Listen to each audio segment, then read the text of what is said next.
Di langit yang luas, di atas lautan Nusantara yang membentang dari Sabang sampai Merauke, sebuah gebrakan besar sedang terjadi.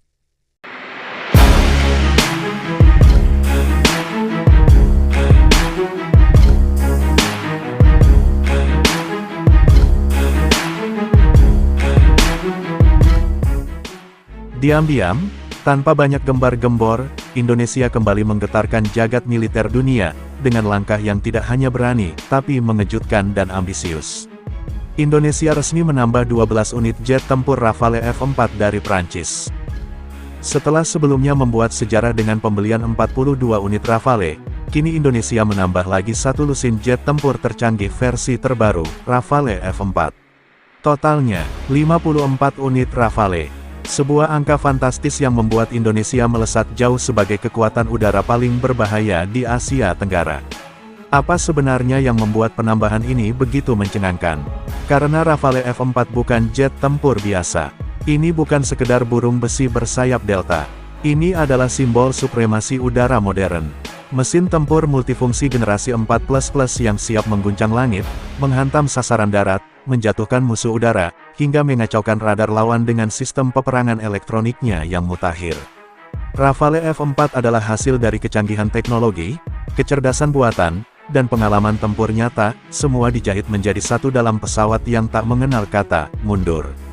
Rafale F-4 bukan sekedar upgrade. Ini adalah redefinisi jet tempur modern.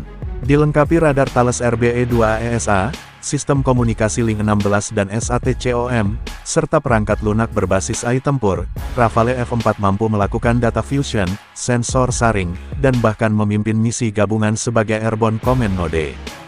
Dengan integrasi rudal udara ke udara Meteor, MICANG, rudal jelajah SCALP, dan bahkan kemampuan membawa senjata nuklir untuk pengguna tertentu, Rafale F-4 adalah mimpi buruk bagi siapapun yang mencoba menyeberang ke wilayah udara Indonesia tanpa izin. Dan disinilah letak kekuatan strategis Indonesia. Dengan total 54 unit Rafale, Angkatan Udara Republik Indonesia kini memiliki fleksibilitas untuk menyebar armada elit ini ke berbagai wilayah. Lanut Iswah Judi, Madiun, penjaga langit barat dan tengah.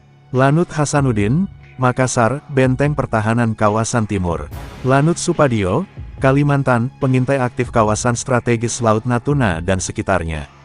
Lanut Halim Perdana Kusuma, titik komando utama dan pangkalan respons cepat nasional. Rafale F-4 juga sangat cocok untuk operasi dari landasan pendek dan tidak ideal, membuatnya bisa diproyeksikan ke pulau-pulau terluar, sebuah mimpi buruk bagi siapapun yang mencoba mengusik batas kedaulatan Republik Indonesia. Seluruh dunia mulai bertanya-tanya, kenapa Indonesia menambah 12 unit Rafale lagi? Apakah ini sinyal ketegangan di Laut Cina Selatan? Apakah Indonesia sedang bersiap menghadapi eskalasi geopolitik di kawasan Pasifik? Ataukah ini bagian dari doktrin baru, Sky Dominance 2040, di mana Indonesia tak lagi ingin menjadi penonton, tetapi pemain utama dalam keseimbangan militer Asia? Dengan formasi penuh 54 unit Rafale, TNI AU kini mampu membentuk 3 skadron tempur elit penuh, lengkap dengan kru, dukungan darat, pelatihan pilot lanjutan, dan fasilitas simulasi Rafale yang sudah dibangun di Indonesia. Tak hanya itu, Indonesia juga dikabarkan akan menerima alih teknologi sebagian sistem avionik dan persenjataan Rafale, serta menjalin kerjasama strategis dengan Dassault Aviation untuk pengembangan industri kedirgantaraan dalam negeri. Ini bukan sekedar belanja, ini adalah investasi jangka panjang menuju kemandirian militer nasional. Kini, ketika musuh mencoba menghitung kekuatan kita, mereka harus berpikir ulang. Dengan 54 unit Rafale, Indonesia telah mengubah wajah langit Asia Tenggara. Dari negara berkembang menjadi kekuatan udara yang siap menyergap, menyerang, dan menundukkan siapapun yang mengancam tanah air kita. Inilah era baru, inilah kebangkitan Garuda, inilah saatnya dunia tahu, Indonesia bukan lagi target, tapi kekuatan yang harus dipertimbangkan. Mata elang mengawal langit Nusantara.